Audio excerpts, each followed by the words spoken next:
안녕하세요.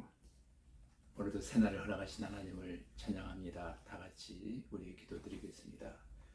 생명의 주관자가 되시는 전능하신 아버지 하나님, 지난밤도 하나님의 은혜 가운데 편안한 안식을 누리게 하시고 또 한날을 살아갈 수 있도록 생명 주심에 감사를 드립니다. 이제 저희들에게 허락하신 이 날과 이 생명을 하나님의 영광을 드러내는 일에 아름답게 사용할 수 있도록 하나님 선한 길로 인도하여 주시기를 원합니다. 하나님, 하루를 예배와 기도로 시작할 수 있도록 은총 베풀어 주시오니 감사하오며 예수님 이름으로 기도하옵나이다. 아멘. 예, 오늘 아침 우리에게 주신 하나님 말씀은 창세기 37장 1절로 9절 말씀을 제가 읽어드리겠습니다. 1절입니다. 야곱이 가나안 땅 곧 그의 아버지가 거류하던 땅에 거주하였더니 야곱의 족보는 이러하니라. 요셉이 17세의 소년으로서 그의 형들과 함께 양을 칠 때에 그의 아버지의 아내들 비라와 실바의 아들들과 더불어 함께 있었더니 그가 그들의 잘못을 아버지에게 말하더라. 요셉은 노년에 얻은 아들이므로 이스라엘의 여러 아들들보다 그를 더 사랑하므로 그를 위하여 채색 옷을 지었더니 그의 형들이 아버지가 형들보다 그를 더 사랑함을 보고 그를 미워하여 그에게 편애하게 말할 수 없었더라. 요셉이 꿈을 꾸고 자기 형들에게 말하며 그들이 그를 더욱 미워하였더라. 요셉이 그들에게 이르되 청하건대 내가 꾼 꿈을 들으시오. 우리가 밭에서 곡식단을 묶더니 내 단은 일어서고 당신들의 단은 내 단을 둘러서서 절하더이다. 그의 형들이 그에게 이르되 내가 참으로 우리의 왕이 되겠느냐, 참으로 우리를 다스리게 되겠느냐 하고 그의 꿈과 그의 말로 말미암아 그를 더욱 미워하더니 요셉이 다시 꿈을 꾸고 그의 형들에게 말하여 이르되 내가 또 꿈을 꾼즉 해와 달과 11별이 내게 절하더이다 하니라. 아멘. 예, 방금 읽어드린 창세기 37장의 핵심 주제는 바로 요셉의 꿈과 애국으로 팔려간 요셉이라는 주제를 우리에게 말씀해 주고 있습니다. 오늘 이 주제로 하나님의 말씀을 강론할 때에 저와 여러분 모두에게 크신 은혜와 축복과 깨달음의 시간이 되어지고 오늘도 허락하신 한날이 하라기는 영혼도 잘 되고 범사도 잘 되고 육체도 강건해지기를 기도드립니다. 창세기를 크게 전반부와 후반부로 나눌 것 같으면 이제 본장에서부터 마지막 50장까지는 그 후반부에 해당되진다고 말할 수 있을 것입니다. 지금까지 전반부에서 노아 이후 아브라함, 이삭, 야곱 등과 같은 족장들을 중심으로 구속사적 입장에서 기술해왔던 저자는 이제 본장에서부터는 이스라엘 출애굽 역사의 배경이 되는 요셉의 역사를 기술하기 시작합니다. 그 중에서도 특히 본장은 17살 소년 요셉이 꿈을 꾸고서는 형들의 미움과 시기를 받아서 애굽으로 팔려가게 되는 서론적 역사를 우리에게 보여주고 있습니다. 여러분, 요셉은 미천하였지만 위대한 꿈을 가진 자였고 그 꿈을 성취한 자였습니다. 그 꿈이 요셉을 귀하게 만들었던 것입니다.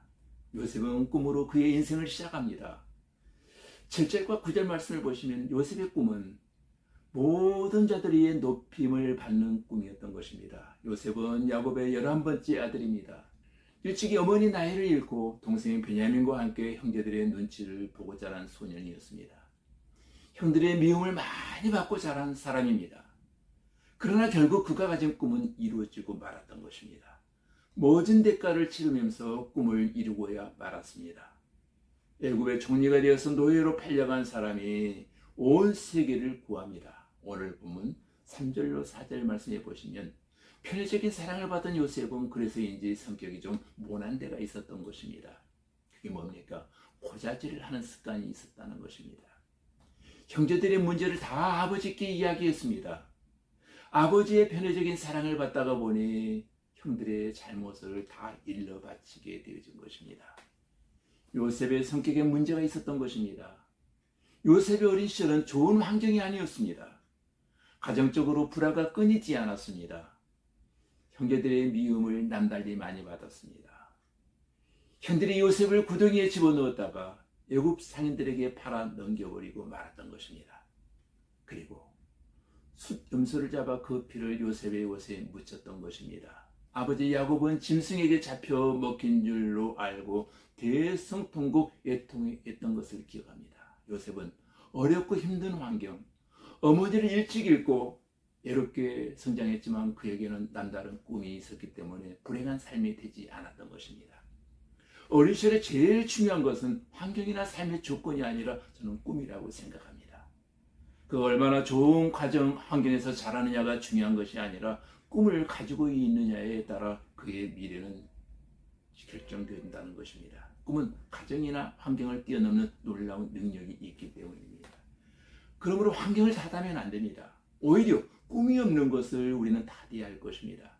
꿈만 있다면 불행한 환경을 넘어서 새로운 미래를 얼마든지 창조할 수 있기 때문입니다. 그래서 꿈꾸는 자는 생명이 있고 희망찬 미래가 있습니다. 요셉은 자신이 꾼 꿈이 하나님이 주신 꿈임을 믿고 어디를 가든지 그는 불평 없이 아주 성실히 일하면서 하나님의 때를 기다렸습니다. 노예로 팔려갔을 때도 그는 원망하지 않았습니다. 시험이 왔을 때도 그는 넘어지지 않았습니다. 감옥에서도 역시 성실하게 살았습니다. 총리가 되었을 때도 그는 역시 성실하였습니다. 요셉의 꿈은 요셉의 한계를 초월하는 꿈이었습니다. 꿈은 믿음과 함께 가는 것입니다. 하나님은 꿈이 있는 자들을 좋아하십니다. 꿈이 있는 자들을 통해서 그들의 삶을 하나님은 기쁨하게 만들어 주십니다. 요셉은 아주 평범한 사람이었습니다. 불행한 가정 환경을 가졌습니다. 그러나 그는 꿈을 가졌습니다. 꿈이 그에게 삶의 목표를 주었던 것입니다. 우리도 그 꿈을 놓고 기도하시고, 그래서 요셉과 같은 비전의 자녀들이 여러분 가정에도 많이 탄생할 수 있기를 주님의 이름으로 축복합니다. 다 같이 우리 기도드리겠습니다. 하나님 아버지, 우리도 요셉과 같이 꿈의 사람이 되게 해주시옵소서. 무엇보다 우리 자녀들이 꿈을 갖기를 원합니다. 꿈이 환경을 극복하게 하시고, 꿈이 행복한 사람을 만들게 하시고, 꿈이 미래를 창조할 수 있게 하시고, 꿈꾸는 자에게 생명이 있게 하여 주시옵소서. 하나님 주신 꿈꾸는 성도가 되어 하나님의 때를 기다리는 성도가 되게 하시고, 꿈꾸는 성도로 시험이 와도 원망하지 아니하며 감사함으로 하나님의 영광을 나타내는 성도들이 다 되게 하여 주시옵소서. 예수님 이름으로 기도하옵나이다. 아멘.